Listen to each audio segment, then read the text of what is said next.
Hola, ¿cómo están? Me llamo Francisco y ellas son mi compañera Azul y Andrea del grupo de segundo de preparatoria, y a continuación hablaremos acerca del ensayo.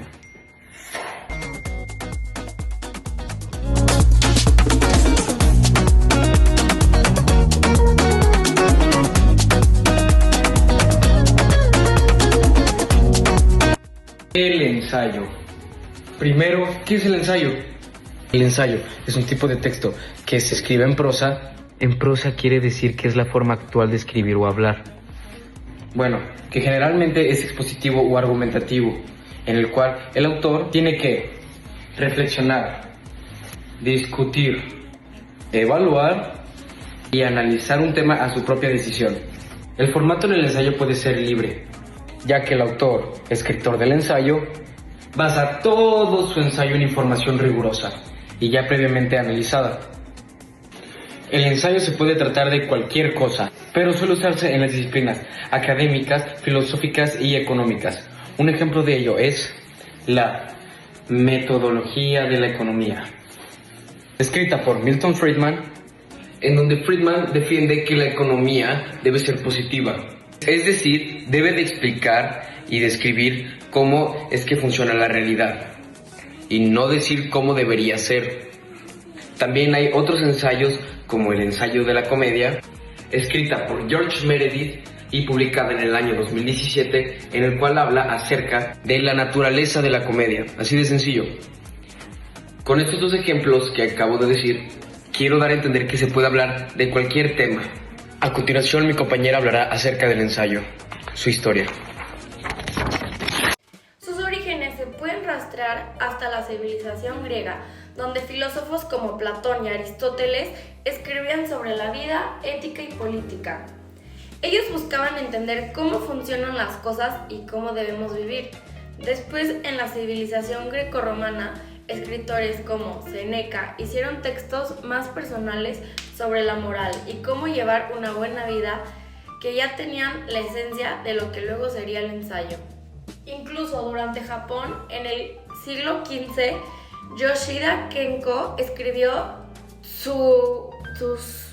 Sureguregusa, un conjunto de reflexiones sobre la vida cotidiana y los sentimientos humanos. Aunque muy diferente a Europa, también muestra esa forma de pensar y escribir sobre experiencias personales. Ya en Europa, en el siglo XV, aparece el ensayo como lo conocemos hoy. En Michel de Montaigne, en Francia, en 1580, publicó Essays, donde hablaba de la amistad, la educación, la muerte y cosas de la vida diaria, siempre con su estilo personal y reflexivo. Por eso se le llama el padre del ensayo moderno. Más adelante, en España, autores como Quevedo y García retomaron el ensayo dándole un toque más literario y filosófico. Y luego, en América Latina, escritores como José Martí, Octavio Paz y Alfonso Reyes usaron el ensayo para hablar de cultura, política y la identidad de sus países. Hoy, el ensayo sigue siendo importante porque combina lo personal del autor con el análisis crítico. Se usa en la escuela, en la literatura, en la investigación y sigue siendo una herramienta para pensar y expresar ideas de maneras más claras. Ahora les voy a pasar a mi compañera Andrea, que les va a explicar las características del ensayo. Bueno, yo soy Andrea y les voy a hablar sobre las características del ensayo. El ensayo es un género literario que se distingue por su naturaleza argumentativa y su subjetividad controlada. Sus características esenciales son: número 1, flexible, puede tratar distintos géneros y temas. Número 2, breve, de 3 a 4 páginas, un solo tema central. Número 3, formato, interlineado doble, párrafos cortos de 2 a 3 páginas, máximo 7 líneas. Número 4, claridad, evitar repeticiones y oraciones muy largas. 5, el autor debe dominar el tema. 6, opinión más investigación, combina reflexión personal con información sustentada. Y 7, final abierto, puede concluir con postura, hipótesis o incluso tono polémico o irónico. Ahora voy a hablar de tipos comunes de ensayo. crítico, filosófico, científico, literario, expositivo y, por último, argumentativo. Wow. Perdón, Andrea, que te quite tu parte del video, pero ahora me toca a mí. Voy a hablar acerca de los diferentes tipos de ensayo que tenemos, que son 4. 1, 2, 3, 4. El primero es el ensayo descriptivo.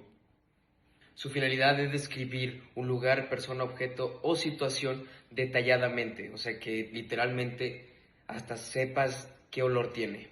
Ese utiliza adjetivos precisos, evita las exageraciones y busca la objetividad. Organiza la información de lo más particular a lo más general o de lo general a lo más particular. Integra las descripciones en párrafos fluidos. Después está el ensayo narrativo. Su finalidad es contar una historia o hecho real. Usa una línea temporal, incorpora personajes, el ambiente y acciones. Siempre trata de mantener la coherencia y utiliza diferentes recursos literarios, como puede ser el diálogo, la metáfora y el suspenso. Ahora sigue el ensayo que es para los inteligentes, el científico. Su finalidad es analizar un tema científico. Algunas características que llega a tener son que se basa en fuentes confiables. Trata de usar un lenguaje técnico y formal. Se organiza siempre con diferentes apartados, ya sea introducción, el desenlace, el desarrollo, comentario, entre otras cosas. Siempre trata de fundamentarse con datos y evita opiniones sin respaldo. Siempre trata de dar ideas fundamentadas. Por último, sigue el ensayo crítico, que trata de analizar hechos o experiencias cuyas características es leer y estudiar a fondo el tema antes de escribirlo. Después trata de presentar las ideas con argumentos sólidos y da la propia perspectiva de lo que el lector ha leído, que después el lector se convierte en el autor. Ahora toca analizar un ensayo para que pongamos a prueba la información que hemos dado. ¡Pum! Ahora elegimos el ensayo de La Sociedad de Michel de Montaigne. Así que vamos a desglosarlo. La primera parte es la introducción. Montaigne cuenta que cuando se retiró de la vida pública creyó que tendría tranquilidad y paz mental. Sin embargo, al no tener nada en qué ocuparse, se dio cuenta de que su mente empezó a llenarse de ideas caóticas y desordenadas. Ese es el planteamiento del problema. No tener ocupaciones no siempre significa tener calma. Más bien, la mente sin rumbo se parece a un terreno abandonado, que en lugar de estar vacío se llena de malas hierbas. Aquí Montaigne usa la metáfora del campo fértil. Si no lo trabajas y no lo cuidas, no se queda limpio, sino que se llena de plantas insuficientes y dañinas. Él dice que lo mismo ocurre con la mente. Si no se disciplina y no se le da un propósito, se llena de preocupaciones, de miedos y hasta de obsesiones inútiles. Exacto, esta es la parte de la argumentación. Demuestra con un ejemplo sencillo por qué el ocio, en lugar de ser un descanso, puede volverse peligroso. Y es interesante porque no solo lo dice de forma abstracta, sino desde su propia experiencia. Eso lo hace sentir más personal y honesto. En conclusión, Montaigne remata con una idea muy clara. La mente necesita estar ocupada. Dejarla completamente libre no significa paz, sino desorden. Por eso dice que lo mejor es darle un trabajo o disciplina, porque si no se vuelve en contra de nosotros mismos. En otras palabras, la conclusión es que el ocio absoluto no es descanso verdadero, sino un problema disfrazado con calma. Y aunque el ensayo fue escrito hace siglos, sigue teniendo sentido. Hoy en día, si no controlamos nuestro tiempo libre, terminamos perdiendo en cosas que no aportan nada. Características de este ensayo son algo clave. Es que el ensayo es subjetivo porque Montaigne habla desde su experiencia personal y reflexiona sobre ella. También es breve, va directo al punto, sin rodeos ni explicaciones interminables. También el ensayo es reflexivo, porque no solo cuenta algo, sino que nos invita a pensar sobre nosotros mismos. Además es literario porque usa imágenes y metáforas que hacen más clara su idea. Entonces podemos decir que el ensayo tiene las tres partes clásicas: introducción, desarrollo y conclusión. Además, sus características lo hacen muy fácil de identificar como un ensayo subjetivo, breve, reflexivo y con un estilo literario.